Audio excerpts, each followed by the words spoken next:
Hello students, this class is for class 8 and we are discussing the chapter atomic structure. So we have discussed that J.J. Thomson has found some negatively charged particles, some rays that are going from cathode to anode in discharge tube experiment, and he was expecting that as they are going to the anode, that means they will be negatively charged. But how to prove it that these rays are negatively charged? So about the discharge tube,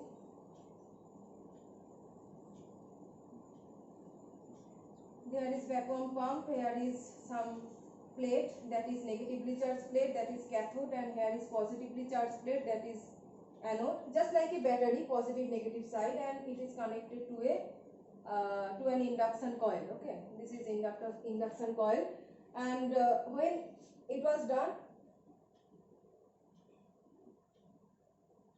some rays are going from negative to positive, and he was saying that as they are going to the positively charged anode plate, that means they are negatively charged. But how to prove it? Then he gave an magnetic field, he gave an electrical field, he gave an electrical field in both sides, just like a positive electrical field here. This is positive electrical field applied, positive electrical field, and here a negative electrical field is also applied.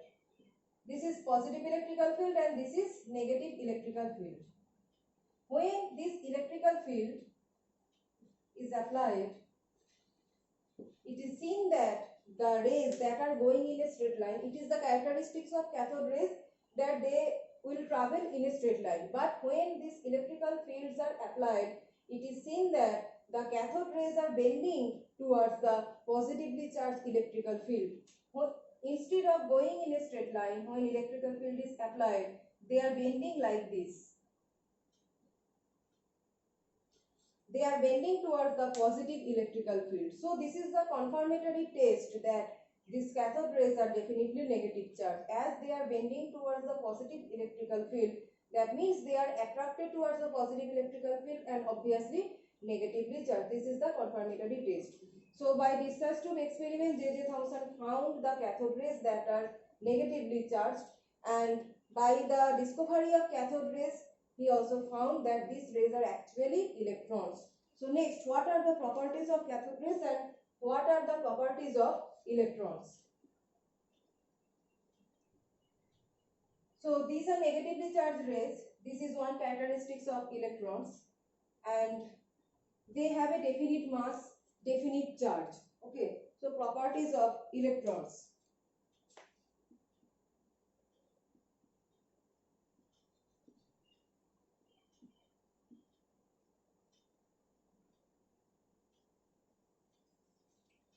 So electrons are negatively charged. This is one characteristics. They are negatively charged.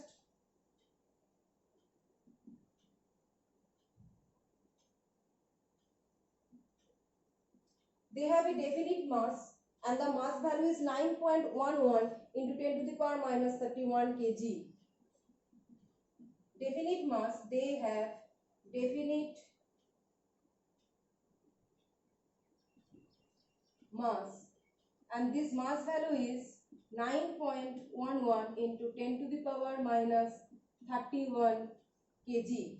See this 10 to the power minus 31 portion, this is very small. Okay, 9.11 into 10 to the power minus 31 means this mass value is very small and we can take it as negligible. So it is considered that the mass of electrons are negligible mass.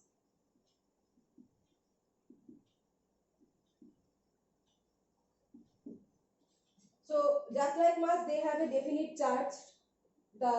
As they are deflecting back to deflecting towards the positive electrical field, that means they are negatively charged definitely, and the charge has a value. Okay, it has a charge value, and the value is charge equal to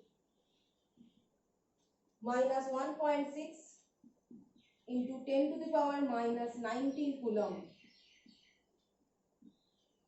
Coulomb is represented by capital C. Okay, Coulomb is represented by capital C.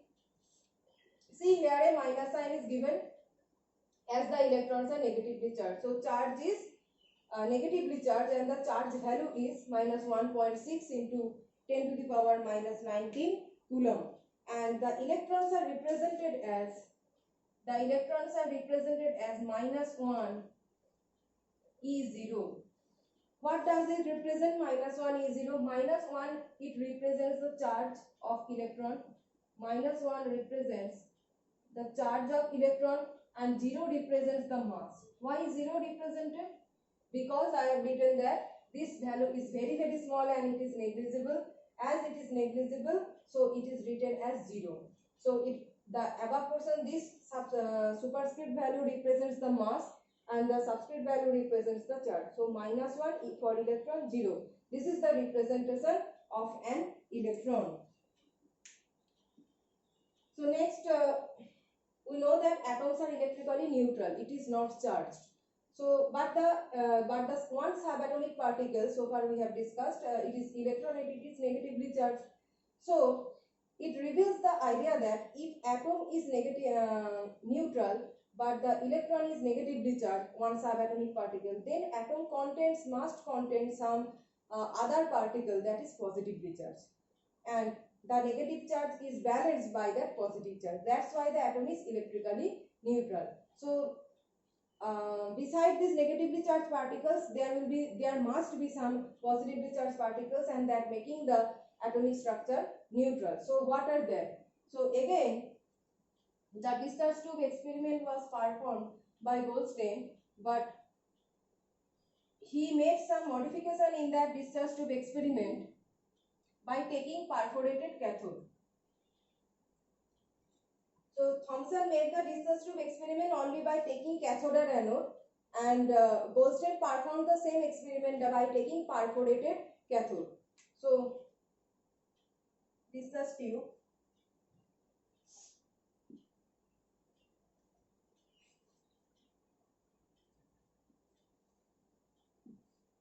There is anode. This is anode, and here in normal cathode is not taken, it is taken perforated cathode. That is cathode containing holes.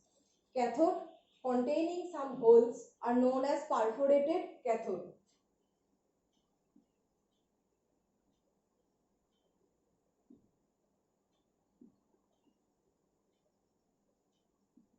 Perforated cathode. So again, when they are connected to some induction coil, again there will be some ray of there will be some generation of some rays, passing rays, and you know, when we have already discussed that some cathode rays must pass in a straight line, that is cathode rays means generating from cathode. So we will see these rays. These are cathode rays going from cathode to anode when the anode and cathode are connected to induction coil. But when this perforated cathode is taken in this experiment, it is also seen that some other rays are going in the opposite direction. Some other rays are going in the opposite direction to that of the cathode rays. The cathode rays are going from cathode to anode, and by these holes, another rays are going in the opposite direction to that of the cathode rays. That is, from the rays are generally coming from this anode. These rays are found when Goldstein took this perforated cathode. Perforated cathode means containing holes, and when it was found that from anode to cathode, there are some rays going in the opposite direction to that of the cathode rays. So we can also say that they are going to the negatively charged plate, positively charged plate, and this is negatively charged. So they are negatively charged. So if these rays that are going in the opposite direction, they are expecting to be positively charged. If cathode rays are negatively charged, the rays that are going in the opposite direction of cathode rays must be positively charged. It is expected. So again, in this experiment, some electrical field is applied, just like the previous one. Some electrical field is applied, a positive electrical field and a negative electrical field, and it is seen that these rays are deflecting towards the negative electrical field. Cathode rays were deflected towards the positive electrical field, and these rays were deflected towards the negative electrical field. As they were deflected towards the negative electrical field, that means they are positively charged. So they are going in opposite direction and generating from anode. So these are named as anode rays. So these are named as anode rays. So here experiment is same as that of J.J. Thomson, but there is only one change, that is Goldstein took the perforated cathode, and due to the existence of holes in this perforated cathode, he found some other rays that are going in the opposite direction to that of the cathode rays, that are positively charged and deflecting towards the negative electrical field. So these rays were found to be positively charged, and he found that these are actually protons. So discovery of these anode rays are actually the basis of the discovery of protons. So what will be the properties of protons? Properties of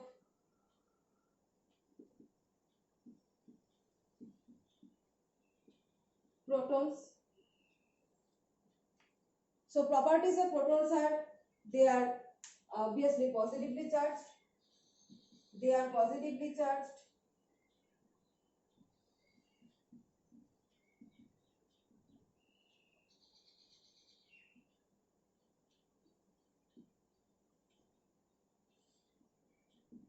Their mass value, just like electrons, they have a mass value, and the mass value is 1.67 into 10 to the power minus 24 gram. Mass value equal to 1.67 into 10 to the power minus 24 gram.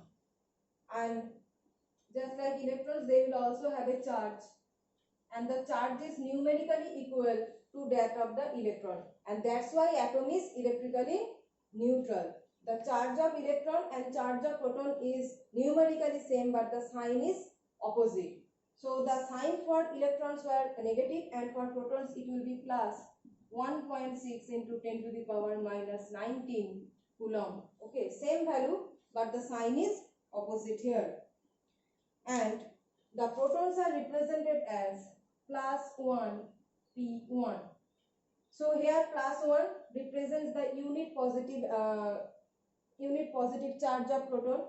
That means proton carries unit positive charge.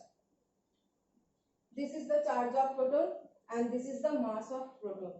This is the mass. So plus 1 P1.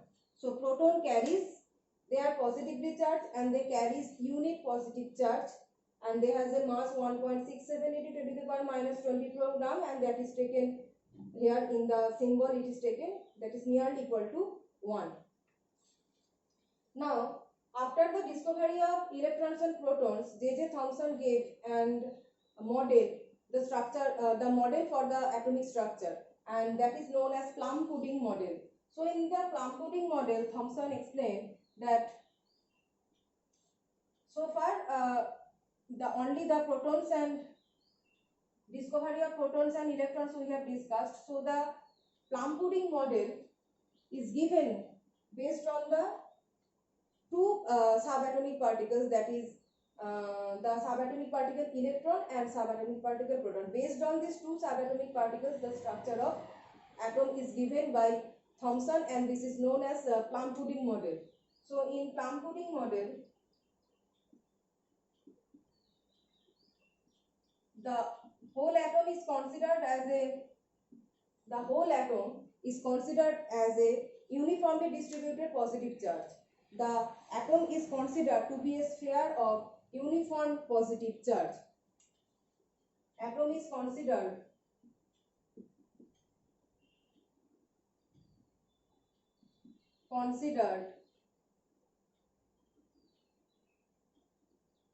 as a sphere of atom is considered as a sphere of uniform positive charge.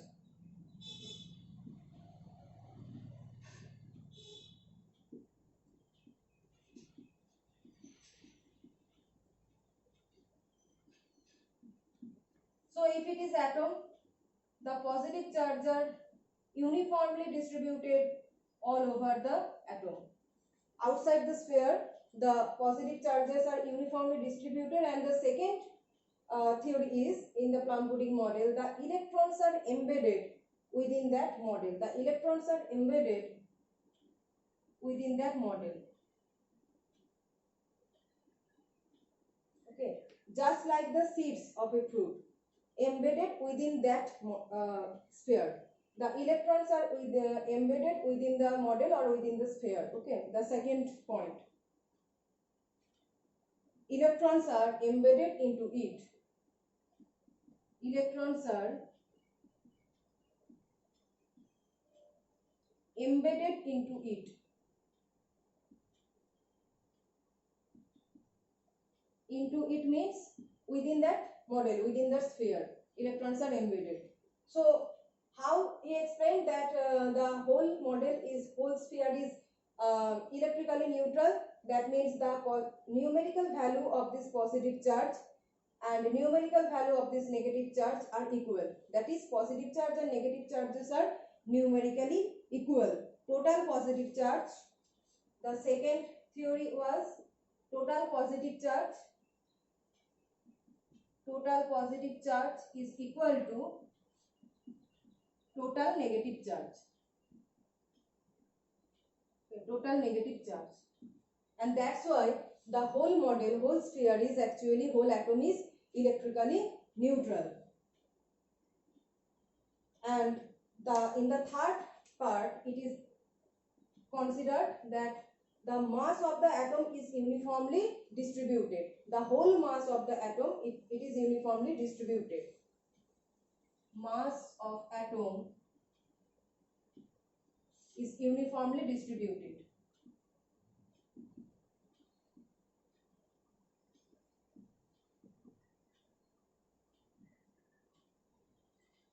So 3 points for plum pudding model. Whole atom is positively charged sphere where electrons are embedded into it just like the seeds of any fruit, and the total positive charge is equal to total negative charge. That's why the whole model or atom is electrically neutral, and whole mass of the atom is uniformly distributed throughout the sphere. But later we will see that the mass of the atom is not actually uniformly distributed. It is concentrated in the central part of the atom. Okay, so that idea was given by Rutherford. So in the next class we will start from the Rutherford's discovery of nucleus.